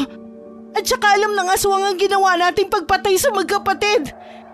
Hindi kaya binabagabag na ako ng konsensya ko? O di kaya binalikan nila ako? Paano ka babalikan ng mga yun? Inilibing pa natin yung natirang bagay ng kanilang katawan na hindi natupok ng apoy. At saka, hindi ba't kagustuhan mong sunugin sila? Tapos ngayon naduduwag ka na. Parang nagkatotoo kasi ang panaginip ko eh. Katulad ng pugot na ulo ng aso. Pinugutan kasi ng aswang at kinain niya ang laman. Mag-almusal ka na nga. Tinanghali na tuloy ako ng gising dahil sa'yo. Mamamasada pa ako oh. Sige, dito muna ako sa bahay. Sumama kasi ang pakiramdam ko eh. Ipahinga mo na lamang yan. Huwag ka na kasing kumain ng marami sa gabi para hindi ka na bangungutin. Hindi ka naman kasi nagpapaawat sa pagkain eh. Umalis ka na nga. Ang aga-agay sinisermonan mo na ako. Nabalitaan ni Mang Ruben ang nangyaring putol na ulo ng aso ni Rita. Kaya't ganun na lamang ang kanilang pangamba dahil sa aswang na gumagala sa baryo. Ang aso mo naman ang pinuntriyan ng aswang ah. Wala talagang sinasanto. Kaya kailangan natin magdoble ingat. Oo nga ho, Mang Ruben. Pero sino kaya ang posibleng aswang na gumawa nito sa ating mga alaga? At sa dalawang babaeng natagpo ang pugot? Marahil hindi taga rito. Siguro sa karatig baryo nakatira. Sunod-sunod rin kasing may hindi kaaya-ayang nagaganap dito sa baryo. At wala naman tayong nakikitang kahina-hinala eh. Napahinto ang sasakyan na pinapasada ni Erino nang maninaw ang pares na paa na lumalabas mula sa mayayabong na damo. Bumaba siya ng jeep at ito'y kanyang nilapitan. Napatampal siya sa kanyang bibig nang sumambulat sa kanyang paningin ang magkapatong na kalalakihan na pugot ang ulo. Maging ang ibang mga pasahero'y nakiusoso at dumapit na rin kay Erino. Sino kaya mga taong to? Kamakilan lang dalawang babae na tagpo ang pugot ang ulo. Ngayon, dalawang lalaki naman. Bumalik na lamang si Erino sa jeep at sinabihan ng mga pasahero na sumakay ng muli. Pinaandar niya ang sasakyan at dali-daling hinatid ng mga pasahero sa terminal bago tumungo sa estasyon ng pulisya. Walang nakakakilala sa dalawang lalaki. Bukod sa mga tattoo sa katawan, ay wala ng pagkakakilanlan sa mga ito. Sa di kalayuan ay nagmamasid ang dalawang magkapatid mula sa nag-uumpukang mga tao. Dahil sa taas ng mga talahib ay hindi sila nakita ng mga tao. Hindi ako nagsisisi na pinatay natin ang dalawang lalaking yan. Dahil kung hindi natin sila naabutan, natitiyak kong ang kawawang biktima ang kanilang napaslang. Alam mo bang pogi ang lalaking pinatakas natin? Sayang nga lang, hindi ko naitanong kung ano ang pangalan niya. Itigil mo na yung iniilusyon mo. Sa tingin mo ba'y sasagutin ka niya ng maayos? Takot lang sa'yo nun. At saka itatak mo dyan sa utak mo na walang magkakagusto sa atin. Lalo na't mas pumangit tayo dahil sa nalapnos na ang ating balat. Tingin ng mga tao sa atin ay halimaw. Kahit hindi pa tayo nagpapalit ng anyo bilang aswang. Kesyo napupugian lang eh. Kung ano-ano na agad ang litanya mo. Alam ko naman na hindi magkakagusto sa akin yun. Maiba ko. Nakita mo ba ang mukha ng Irino na yun kanina? Halos hindi maipinta dahil sa takot. Nakakatuwang pagmasdan ng kanyang reaksyon. Ano kaya kung abangan natin siya mamaya sa daan? Yun ay kung wala siyang kasama. Takutin natin siya. Tingnan ko lang kung iira lang katapangan niya. Napangisi ang magkapatid dahil sa kung ano-anong planong sumasagi sa kanilang isip. Niyaya ni Angie ang kapatid upang maghukay ng lupa gamit ang pinatulis na kahoy. Mahigit 1 oras nila yung ginawa at siniguradong malalim ang kanilang nahukay. Iuhulog natin siya dyan. Siguro'y sapat na yan upang hindi na siya makaakyat. Pwede na rin. Lampas tao na yan eh. Hindi naman siya katangkaran. Hintayin na lamang natin na mapadaan siya sa kalsada. Tingnan ko lang kung hindi magkanda-ugagay ang lumba-lumbang babaeng yan sa kakahanap sa kanyang minamahal. Porket walang lalaking nagmamahal sa'yo, ganyan ka na kung mag-isip sa kaaway mo? Ayaw mo ng happy ending sa kanilang dalawa? Loka-loka. Kung ano-anong pinagsasasabi mo riyan. Halika na't abangan natin ang Irino na yan sa daan. Sandali lang, sasakay ako! Huwag mo munang paandarin ng sasakyan! Nagputol ng puno ng saging ang magkapatid at hinarang sa daraanan ng jeep. Dumidilim na, kaya't napapansin nila na papauwi na ang mga sasakyan. Binuhat ng isang driver ang pinuto na puno ng saging nang makita nito na paharang-harang sa daan. Kaya't naudlot ang pinaplano na magkapatid. Nang maaninaw ang paparating na sasakyan ni Irino, patakbong tumawid ng kalsada si Angie na nakatalokbong ng belo. Agad na inapakan ng lalaki ang preno sa biglang pagsulpot ng babae. "Lintik! Kung gusto mong magpakamatay, huwag ka naman damay! Bulag ka ba o bingin na hindi ka man lang tumitingin sa dinadaanan mo?" Pasensya na po. Hindi ko sinasadya. Ano pang tinatayo-tayo mo dyan? Gusto mo pa talaga magpakamatay? Bakit ayaw mo umalis sa gitna ng kalsada? Dahan-dahang ibinaba ni Angie ang belo na nakatakip sa kanyang mukha at lumingon si lalaki. Nandilat ang mga mata ni Irino nang tumambad sa kanyang paningin ang nakasisindak na itsura ng babaeng nasa kanyang harapan. Halimaw! Sino ka? Lumayo ka sa akin! Sandali lang, sasakay ako! Huwag mo munang paandarin ng sasakyan! Halos atakihin si Ireno sa puso nang mapasulyap sa isa pang pasaherong tumabi sa kanya. Kawangis ng babaeng humarang sa kanyang daraanan. Pinaharurot niya ang sasakyan, ngunit mabilis na tumalon ang babaeng nasa kalsada patungo sa ibabaw ng sasakyan. Sino kayo? Anong kailangan niyo sa akin? Bumaba ka na riyan at sumama sa amin. May sorpresa kaming inihanda para sa'yo. Halika na, Mang Irino. Bawat oras ay mahalaga sa ngayon dahil bilang na lang ang natitirang oras mo upang mabuhay. Sino kayo? Anong kailangan niyo sa akin? Wala akong kasalanan sa inyo! Talaga ba? Hindi mo na ba kami natatandaan? Hindi ba't kayo ang may pakana na patayin kami? Ngayon tingnan mo ang resulta ng ginawa ninyo sa amin. Gumanda ba kami o mas lalong halimaw ang tingin nyo sa amin? Nilalapit pa ni Mikay ang mukha nito sa lalaki. Akbang lalabas si Erino sa sasakyan upang tumakbo. Ngunit mabilis na nahablot ni Mikay ang kanyang paa. Huwag mo nang tangkain pang tumakas. Mahihirapan ka lang. Kinaladkad nila si Erino patungo sa kagubatan kung saan malapit silang naninirahan. Kinapos nila ang lalaki sa harap ng kanilang hukay. Labis ang pagmamakaawa ng lalaki upang siya'y pakawalan. Wala pa nga kaming ginagawa sa'yo eh. Natatakot ka na? Huwag mo na munang ubusin ang mga luha mo. Nakikita mo ba yan? Diyan ka naming ililibing. Yun ay kung may matitira pang bahagi ng katawan mo. Hindi pa ba natin siya kakainin? Mamaya na. Masyado kang sabik eh. Hiniwa-hiwa ni Angie ang balat ng lalaki hanggang sa dumaloy ang dugo nito. Hindi may tatago ang pagkatakam ni Mikay, kaya't inilabas nito ang mahabang dila at dinilaan ang dumurugong pisngi ni Erino. Hinampas siya ng kapatid sa ulo ng sanga ng kahoy, kaya't tumigil ito sa ginagawa. Aray! Kaunti lang naman eh. Mapanakit ka. Ang takaw-takaw mo eh. Pagsasagawa ko ng ritual, kaya huwag kang pasaway dyan. Bantayan mo ang ating bihag. Huwag mong lapain, ha? Mamaya masira pang plano ko eh. Sige, kakainin na nga lang, ang dami pang arte. Nagsimulang umusan ng ritual si Angie.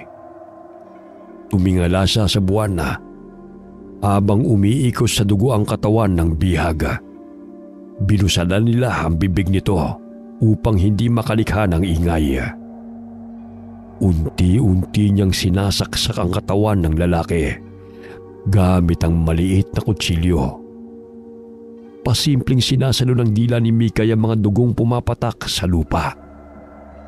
Baliw din tong kapatid ko. Ayaw akong painumin ng dugo pero sinasayang naman. Naririnig kita! Tumahimik ka riyan! Ilang sandali pa'y uminit ang kanilang mga katawan. Lumabas ang kanilang matatalim at nakausling ngipin. Ang kanilang itsura ay mas lalong nakakakilabot dahil sa nasunog nilang mga balat. Dumagdag pa ang nakausli nilang mga pakpak at matatalim na mga kuko sa paa. Pinipilig-pilig ni Erino ang kanyang ulo dahil sa hindi makapaniwala sa dalawang aswang na nasa kanyang harapan. Nagsimulang dilaan ng magkapatid na aswang ang mga dugo sa katawan ni Erino.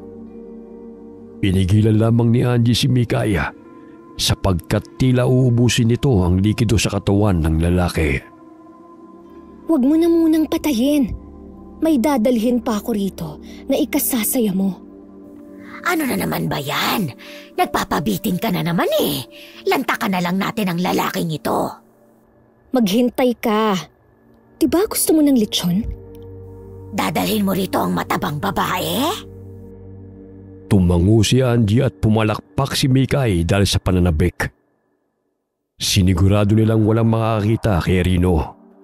Kaya't doon nila dinala malapit sa kanilang bahay. Hinigpitan nila ang pagkakatali. Nangihina na rin ang lalaki dahil sa mga sugat nito. Hayaan muna natin siya rito sapagkat kukunin pa natin ang lechon.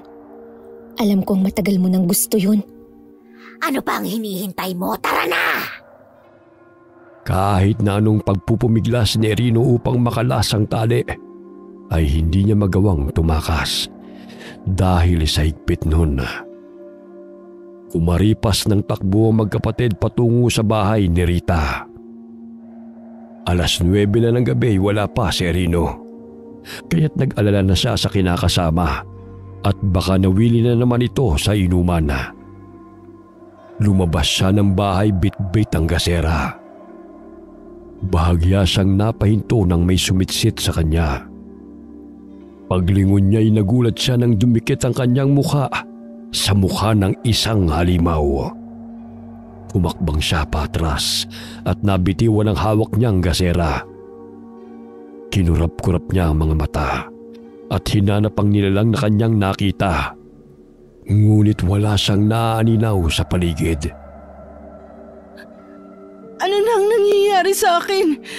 Kung ano-ano na ang nakikita ko. Siguro dahil ilang araw na akong hindi nakakatulog ng maayos. Lumakas ang kabog ng kanyang dibdib nang maaninaw na may kamay na kumuha sa gasera sa lupa. Hindi siya nagkakamali dahil nakita niya ang sunog na kamay at may mahaba pa itong mga kuko. Sino yan? Magpakita ka! Anong kailangan mo? Talaga bang gusto mo akong makita? Ikaw ang kailangan ko, Tabatsoy! Dinaganan ng aswang si Rita at binusala ng bunganga nito upang hindi makasigaw. Tinalian rin niya ng lubid ang bewang nito at mga paa. Nagtulungan silang magkapatid na hilahin ng babae. Ano ba yan? Ang bigat naman ng babaeng ito. Patayin na lang kaya natin. Kunin ang puso niya at iwan ang katawan. Pinahihirapan mo pa kasi ang mga sarili natin eh. Sundin mo na lang kasi ang ipinag-uutos ko. Para din sa'yo to. Tsak, magiging masaya ka sa gagawin ko sa kanya. Napapangiwi si Rita dahil sa mga sugat sa kanyang likod. Hindi na niya matiis ang sakit na nararamdaman. Ngunit wala siyang magawa na makawala mula sa dalawang aswang na dumukot sa kanya. Nang makarating sila sa gitna ng gubat, ay narinig ng babae ang ungol ng isang lalaking bihag. Nagsiga ang aswang ng apoy at inihulog ang mga nagbabagang kahoy sa hukay. Nandilat ang mga mata ni Rita nang maaninag na nakatali si Erino sa puno. Ayan, nagkita rin tayo. Ikaw babae, naaalala mo pa ba kami? Malakas na sapok sa ulo nito ang pinadapo ng aswang dahil sa inis. Dahilan na tumilapo ng busal nito sa bunganga. Nanginginig ang mga mata ni Rita nang makita ang malasokoy na wangis ng aswang. Ay nako, ano pa ba ang gagawin mo sa babaeng yan? Kumukulo na ang sikmura ko. Patayin na natin siya. Kalma. Napakadali naman kung papatayin natin to kagad. Ano siya? Siniswerte na hindi man lang makakaranas ng paghihirap? Nagugutom na kasi ako. Siya na lang ang pahirapan mo. Hindi na talaga ako makatiis. Lalantakan ko na ang lalaki. Ay mga halimaw! Pakuwalan niyo kami rito! Mawala kayong awa! Kami pa ngayon ang walang awa? Nakalimutan mo na ba kung anong ginawa mo sa amin? Tingnan mo ang aming balat. Kayong mga walang awang gumawa nito sa amin. Nakatakas kayo? Paano nangyari yun? Inilibing namin kayo ah! Malakas na sampal ang muling lumapat sa pisngi ng babae. Dahilan na halos humiwalay ang kanyang kaluluwa sa kanyang katawan. Hoy! Sumusobra ka na ah! Makailang sampal ka na sa akin ah! Pakawalan mo ko rito para malaman mong halimaw ka! Abay ang tapang mo ah! Gusto mo dukutin ko yung dila mo? Kanina pa ako nagtitiis ng gutom ko ha? Kaso ang dami pang arte nitong kapatid ko. Pero gusto kong patayin na kita agad eh. Pero bago yan, papatayin ko muna ang asawa mo. Patayin niyo na lamang ako para matapos na ang aking paghihirap. O diba? Gusto nang mamatay ng asawa mo. Ikaw ba? Gusto mo rin ba? Dinuraan ni Rita sa mukha ang aswang na si Mikay. Kaya't inilapat ng aswang ang matatalim niyang mga kuko sa pisngi ng babae. Hindi pa nakontento ay kinagat niya ang tenga nito hanggang sa matanggal. Ganun na lamang ang palahaw ng babae. Tumutulo pa ang dugo kaya't dinilaan niya ito. Inawat siya ng kapatid dahil alam ni Angie na tutuluyan na ni Mikay ang babae. Tinusok-tusok ng kutsilyo ni Angie ang matabang binti ni Rita. Ilang sandali nilapit niya ito sa nagbabagang apoy katabi ni Erino. Pinakita nila sa babae na maraming kahoy silang inilagay sa hukay na maaaring makaluto ng tao. Inuna nilang isalang sa apoy si Erino na animoy litsyong baboy. Pinaikot-ikot pa ito ni Angie hanggang sa nalapnos ang balat nito. Tama na! Tama na! Ang init! Alisin niyo ako sa apoy! Ayan, ano ang gagawin mo dahil nagmamakaawa na yung kinakasama mo? Matutulungan mo ba siya? Mga walang hiya kayo! Mga demonyo! Tama ang hinala ko sa inyong magkapatid, mga salot! Kayo ang dahilan kung bakit kami humantong sa ganito. Kaya nararapat lamang na ibalik namin ang kasamaan niyo. Pakinggan mo ang kanyang pagmamakaawa. Di ba't ganyan ang pagmamakaawa namin noon? Kapag natusta na siya, ikaw naman ang lilitsunin ko. Luto na ba to, ate? Gutom na ako eh. Tama na yung drama. Lantakan na natin to. Inuubos mo lamang ang enerhiya mo sa kakadakdak sa babaeng yan. Hindi na gumagalaw si Erino at natusta na ang balat nito. Hinila ni Mikay ang kawayan kung saan nakatali si Erino at tinikman ang balat nito. Ang lutong! Gusto mo bang tikman ng tabatsoy? Ang sarap pala ng kinakasama mo. Kaya siguro na humaling ka sa kanya. Mga baliw! Demonyo! Halimaw! Ay nako, kahit anong itawag mo sa amin, hindi kami apektado. Isama mo pa ang pangit at salot, wala pa rin kaming pakialam. Dahil mamaya lamang ay ikaw na ang isasalang kong hayop ka!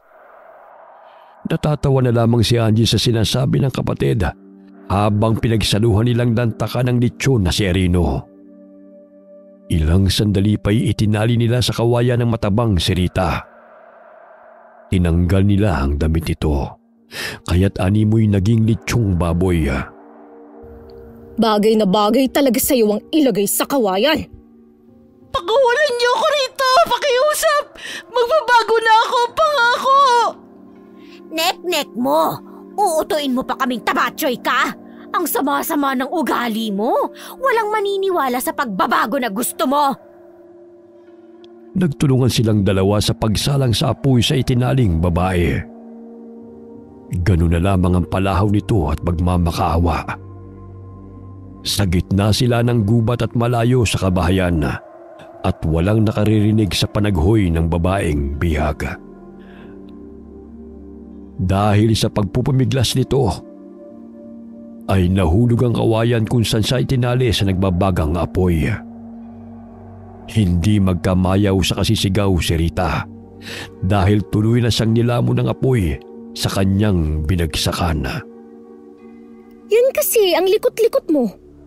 Bahala ka dyan. Iahon mo ang iyong sarili. Maghihintay na lamang kami kung kailan ka maluluto.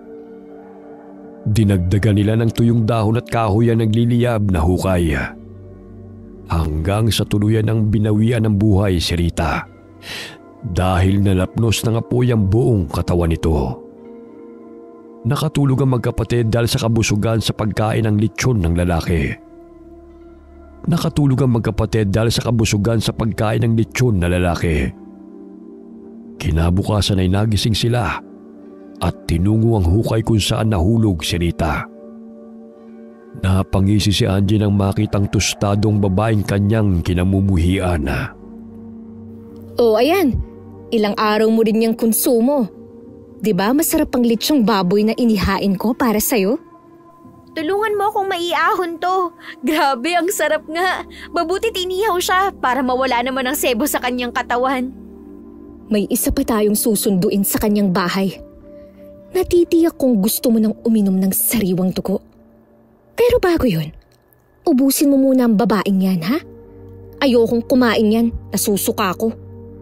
Bahala ka, basta uubusin ko to. Sabihan mo lang ako kung magbabago ang isip mo, titirahan kita.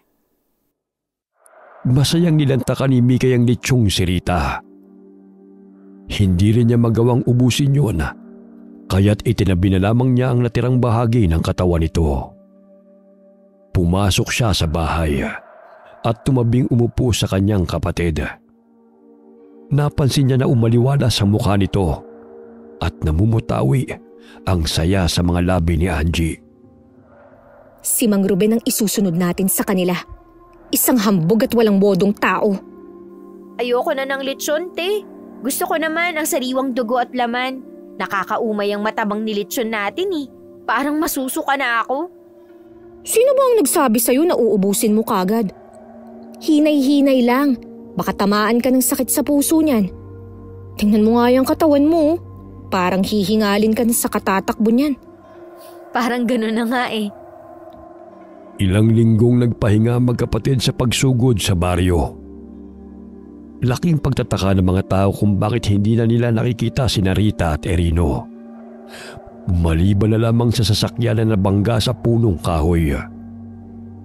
Naging palaisipan yun sa kanila dahil naroon na mga gamit ng dalawa sa kanilang bahay. Wala ring bakas ng pagpatay. Baka nilapa ang mga ito ng aswang. Marahil umuwi ang mag-asawa na yan sa probinsya. Babalik rin ang mga yan. Habang nagpapakain ng mga alagang manok panabong si Mang Ruben, ay nasipat ng kanyang paningin ang taong nagmamasid sa kanya na nakatayo sa mga talahib. Nagtataka siya kung sino yun, kaya tinawag niya ang binatilyong katulong. Ngunit wala namang nakitang tao ang binatilyo. Mas malabo pa yata ang mata mo sa akin, bata ka. Ayan o, nakatayo, puntahan mo nga. Baka magnanakaw pa yan ng mga manok ko. Napakamot ng ulo ang binatilyo dahil sa wala itong nakita. Sinunod na lamang niyang ipinag-uutos ng Ginoo na puntahan ang itinuturo nito upang hindi siya mapagalitan. Subalit wala talaga siyang nakitang tao bukod sa kanilang dalawa. Ang ipinagtataka ni Mang Ruben ay hindi pa rin umalis ang taong kanyang nakita sa kinatatayuan nito. Kaya't siya na mismo ang tumungo sa kinaroroonan ng tao upang paalisin. Nang makalapit ay napangisi ito sa kanya at napatitig sa mga mata nito. Tila nahipnotismo si Mang Ruben at sinunod ang pinag-uutos ng taong kanyang kaharap. Dali-dali nitong tinungo ang mga manok at isa-isang kinagat sa leeg at sinipsip ang dugo. Winakwak nito ang tiyan ng mga manok at kinuha ang mga laman loob. Tumakbo ang katulong nitong binatilyo dahil sa takot na masaktan ni Mang Ruben. Hindi maintindihan ng binatilyo kung bakit nagkakaganon ang kanyang amo. Humingi ng tulong ang binata sa kanilang mga kabaryo. Nadatnan nilang nilalapa ni Mang Ruben ang mga manok panabong nito. Nang marinig ang ingay ng mga tao, doon natauhan ng lalaki. Hinagis niya nag-iingan ng manok na kanyang nilalantakan at humarap sa galit ng mga tao. Itinuro siya ng mga ito na siya ang aswang na sumusugod sa mga kabahayan dahil kitang-kita umano ng mga tao ang kanyang ginagawa. Hindi ako aswang! Hindi ko alam kung bakit ko sinusugaban ng mga manok na yan! Maniwala kayo sa akin! Sinugod siya ng mga tao. Pinipigilan pa ng kanyang asawang pananakit ng kanilang mga kabaryo kay Mang Ruben. Subalit maging siya ay hindi makapaniwala sa ginawa ng asawa. Maghunos dili kayo! Hindi akong aswang na sinasabi nyo! Wag! Wag! Wag! Ngunit hindi siya pinakinggan ng mga tao at patuloy pa rin siyang sinaktan ng mga ito. Dahil sa matinding emosyon ay inatake sa puso si Mang Ruben. Napasapo siya sa kanyang dibdib at humandusay sa lupa. Gusto pa siyang dalhin sa ospital ng kanyang asawa, ngunit walang tumulong sa kanila hanggang sa binawian ito ng buhay. Ang sabi mo sa akin, papayagan mo akong uminom ng sariwang dugo. Akala ko ilalapain ko ang lalaking yan. Naku, wag na. Natitiyak kong mapait naman ang dugo niya dahil may katandaan na rin. Ang importante, ang taong bayan mismo ang sanhi ng kanyang kamatayan. Sus, ikaw yon. Ilusyon at hypnotismo ang ginamit mo sa kanya eh. Pasimple ka lang din, ano? Halika na nga, umuwi na tayo. Mamuhay na lang tayo sa gubat. Mas mainam na ang alam nila'y patay na tayo. Sa gayon, ay pumayapa naman ang ating buhay. Tuluyan nang namuhay ang magkapatid sa loob ng gubat. May napapagawing mga aita sa kanilang tinitirhana, ngunit naging kaibigan nila ang mga ito. Lingid sa kalaman ng kanilang mga bagong kakilala na sila ay mga aswanga. Ngunit inilihim nila ang kanilang pagkatao. Sa gayon ay hindi matakot ang mga ito. Tanggap ng mga aita ang kanilang itsura. Dahil katulad nila, hinuhusgahan din sila ng lipunan. Karamihan sa atin ay tumitingin lamang sa panlabas na anyo. Doon natin sinusukat kung paano o ano ang respetong ibibigay natin sa tao. Naway maimulat natin ang ating mga mata sa realidad na huwag basta-bastang husgahan ng sinumana, lalo na't hindi pa natin siya o sila lubos na nakikilala. Wakas.